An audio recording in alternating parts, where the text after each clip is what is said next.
Alright, what is going on, guys? We got a trade recap today for Tuesday, April 22nd. Took a W on the day. Today was very good stuff. We're going to go over the trade, what I saw, how I was able to execute right here. This was the 2R winning trade on NQ. And I did have a winning trade on ES. We'll go over. I got stopped out for a slight loss on it because I entered down here. We'll go over why I stopped myself out manually and how I can improve on it in the future, and why I shouldn't have stopped myself out manually. But nevertheless, the market presented us with opportunity to enter again right here for this 2R win. So still up very nicely on the day. We're going to go over my bias, what I was looking for. So coming into the morning, I wanted to be bearish coming into the morning. We'll just go full screen NQ. I wanted to be bearish because yesterday we had come down, closed below this external market structure shift, this liquidity right here. We had closed below it and we opened up a 4-hour bearish imbalance. So I wanted to see this 4-hour get respected and get shorts to the downside. But I told myself coming into the morning that, hey, I want to be bearish until this 4-hour gets ran through. If this 4-hour gets ran through, then we can potentially target this new week opening gap, which I've said in previous videos. New day, new week opening gaps are very strong pools of liquidity that the market is going to draw towards.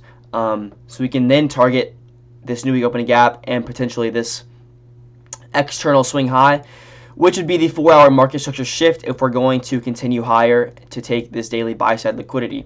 So essentially, I was letting this 4-hour fair value gap tell me whether I was going to continue to be bearish or if we were going to run through it and I could be bullish. So that was my bias coming into the morning, and as you can see, we eventually came up, and within the first 30 minutes of market open, this 4-hour candle closed and we inversed this 4-hour fair value gap. Like I said, before that happened, I was looking for potentially this swing low to get run through on the 15-minute chart and get something like this, but that didn't happen. We ran through this 4-hour fair value gap, and then we broke structure to the upside on the 15-minute chart. So after running through this 4-hour, after displacing higher and closing above this swing high and displacing above it, I'm looking for longs to this new week opening gap. This is my draw on liquidity. And so let's actually go to ES real quick because the first trade was taken on ES. ES had the same situation as NQ. And if we zoom in, actually I'm going to pull up both of these because there was a bullish SMT, which was my reasoning for entering this trade here. So if we go to, we originally pulled back to this 15-minute fair value gap on NQ. Let me just delete this real quick so it's easier to tell. We pulled back. I was waiting for a pullback to a 15-minute fair value gap, right? That's what I wanted to see. We barely tapped into this 15-minute on NQ, and then if we go to ES, that same 15-minute fair value gap is down here, but we also had this 5-minute fair value gap that we were respecting. And since we didn't come down and tap this 15-minute and NQ did, we had that bullish SMT right here. If we go to the 1-minute chart, the SMT would be at this low right here. Boom. That's the SMT. So now let's go full screen ES. We had this bullish SMT. We're holding this 5-minute fair value gap. So now I'm looking for an inverse fair value gap, a bearish inverse fair value gap, and a change in the state of delivery after putting in this SMT, and that gives me all the confidence in the world to go long. So what am I waiting for? We ran through this bearish fair value gap and we closed above this candle right here, which would be our change in the state of delivery. I then waited for a pullback, which I honestly shouldn't have waited for this pullback because of how I should have just entered when we got the change in the state of delivery. But I did wait for a pullback, which, this pullback doesn't always happen. It would have been very easy for the market to just run up here without retracing. But we retraced back to the change in the state of delivery, and I got entered right here. Now you're probably looking at this and being like, how did you not take a win on this? And that's because I made a little mistake. So I got filled here. We came back down. Or when we came back down to, let's just go to replay real quick. We're coming back down. I get tapped in. Boom. I'm tapped in. I'm long. And I noticed that we run through these two bearish fair value gaps within the range. And this was me getting a little greedy on the trade. Because I noticed that this change in the state of delivery turns into an order block right here.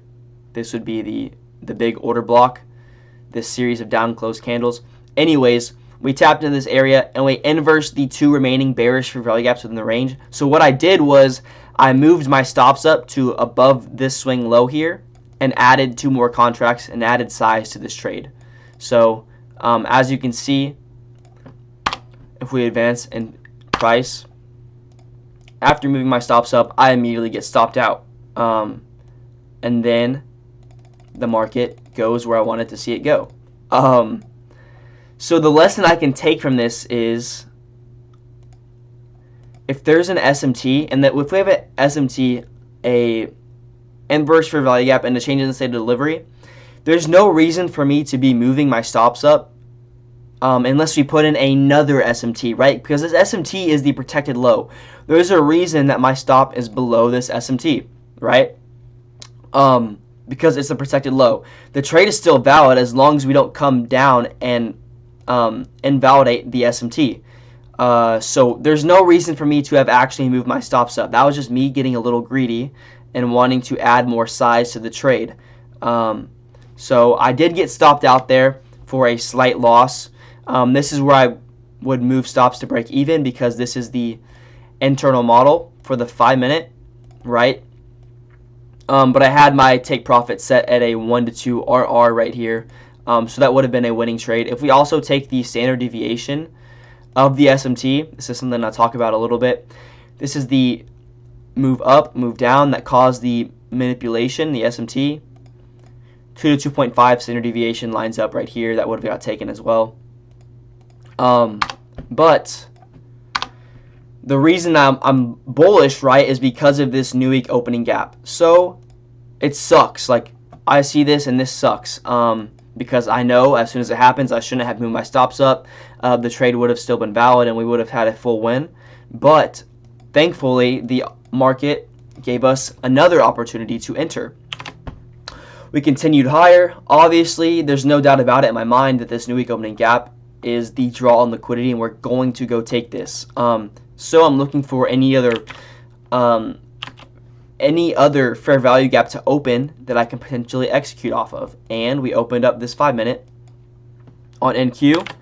We come down, tap into the 5-minute. We close above the last remaining bearish fair value gap within the range.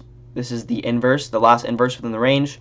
And we closed above it right here, and I entered the trade, and we went up and took the new week opening gap for a nice 1 to 2 RR trade. So pretty simple stuff. I did move my stop to break even once we took out this internal high, because once we take out this internal high, my stops, they simply have to go to break even, because this is the internal model right here, right?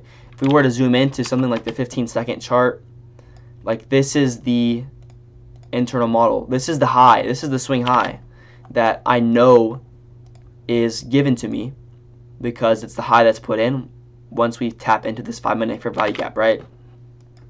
So stops went to break even here, but as you can see, this is kind of what I was expecting to see. We are now within the 1050 to 1110 macro, when we can expect price to move with some volatility to the pre-existing draw liquidity, right?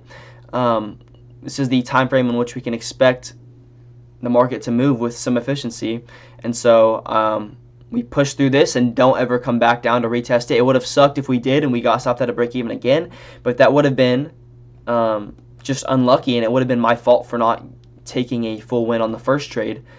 But thankfully, the market presented me with another opportunity to go long here to the new week opening gap, and that's exactly what happened. And it was a nice 1 to 2 RR trade, which is all you need to be profitable. And so yeah, that's the trade recap. I'm not going to make this video any longer than it has to be. I mean, this is just textbook stuff. I love the 5-minute for value gap tap with the 1-minute inverse, or any inverse, the highest inverse within the range. If we go to the 2-minute chart, there was no for value gap. So the highest time frame for value gaps that were present were 1 minute, and so I needed to see the highest one in the range get inversed for it to be valid, and we did, and we got that. And yeah, man, I'm just thankful that I was still able to catch a win on the day, even after getting stopped out here on the first trade, even though I shouldn't have manually stopped myself out. But that's just a lesson for the future, that if we have that SMT, then just to have confidence in it and leave the stops below the protected low. So yeah, man, that's the trade recap for today, Tuesday, April 22nd. So didn't take a trade yesterday. Went 1-1 today. Still up over. I'm still up like 2R today. So feels really good. Yeah, man, I'm gonna keep it short and simple. We'll see what kind of structure forms after tapping this new week opening gap. What kind of structure forms throughout the PM session and overnight, potentially targeting this buy side liquidity tomorrow, because this would be the swing high on the 4-hour chart that we would need to break in order to become bullish to this daily buy side liquidity up here. So we'll just have to wait and see what kind of structure forms. But that's the trade recap for today. And that's a great example of being able to adjust to the market and let it tell you where it wants to go, right? I originally wanted to be bearish today, but if the market was truly going to be bearish, we would have came down and closed below the swing low. We wouldn't have inversed this 4-hour for value gap, right? So sometimes you just have to be responsive to the market, and kind of have to, as a trader, you have to be like, if this happens, then I'll do this. If this happens, then I'll do this. You can't just be stuck on your bias and be stubborn about it. So you have to be flexible within the markets. So yeah, man, that's the trade recap. I appreciate you watching. I will see y'all in the next one. Peace.